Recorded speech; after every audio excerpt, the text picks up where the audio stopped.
Les marchés de niche dans l'assurance dommages aux particuliers sont en plein essor, comme le révèlent les experts de Xerfi dans leur étude. Parmi les moteurs de la croissance de ces garanties, citons la hausse de la masse assurable, la faiblesse du montant de la prime, le sentiment d'insécurité ou encore la multiplication des offres. Ces marchés se caractérisent en effet par le lancement permanent de nouvelles solutions, des solutions prometteuses, à l'image de la garantie de livraison des achats effectués sur Internet, mais aussi des solutions plus originales, comme la garantie taches et déchirures d'articles textiles. D'après nos estimations, ces marchés de niche aux particuliers ont représenté plus de 2 milliards d'euros en 2014, dont environ la moitié pour les seules assurances affinitaires. Mais surtout, ces niches affichent des taux de croissance à 2 chiffres, ce qui tranche nettement avec la modeste progression des autres marchés de masse des risques aux particuliers, soit l'auto et l'habitation. En toute logique, le dynamisme du marché a attisé les convoitises de nombreux acteurs, y compris celles de non-spécialistes de l'assurance, et en particulier des distributeurs comme les enseignes électrodomestiques, les fournisseurs d'énergie ou les opérateurs télécoms. Seul souci, cette arrivée massive de nouveaux entrants a entraîné certaines dérives. Des dérives que les associations de consommateurs et les clients n'ont pas manqué de souligner, critiquant les pressions des vendeurs sur le lieu de vente pour pousser à la souscription, ou encore les nombreuses clauses d'exclusion des contrats.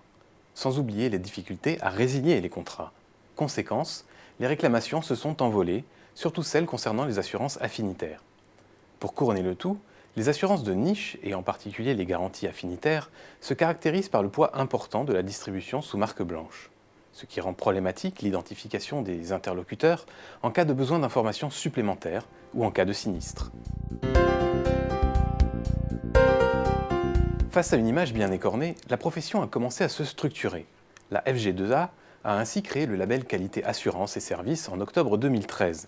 La FFSA s'est également mobilisée en élaborant un référentiel des termes les plus utilisés dans l'assurance à l'intention des distributeurs non assureurs. Malgré leur impact limité, ces mesures encadreront mieux les acteurs à terme. Ces derniers devraient en effet être incités à revoir leurs techniques commerciales et leurs process de gestion administrative. La loi Hamon a aussi étendu aux assurances affinitaires la possibilité de résilier son contrat à tout moment après 1 an d'engagement. Une disposition entrée en vigueur en janvier 2015 et qui devrait à court terme peser sur le marché et les cotisations. Mais certains acteurs ont transformé ces nouvelles contraintes de la loi Hamon en opportunités. C'est le cas de Mapfre Assistance qui a lancé courant 2014 2 offres d'annulation et d'assistance voyage pour compléter les garanties des cartes de paiement et estampillées Hamon compatibles.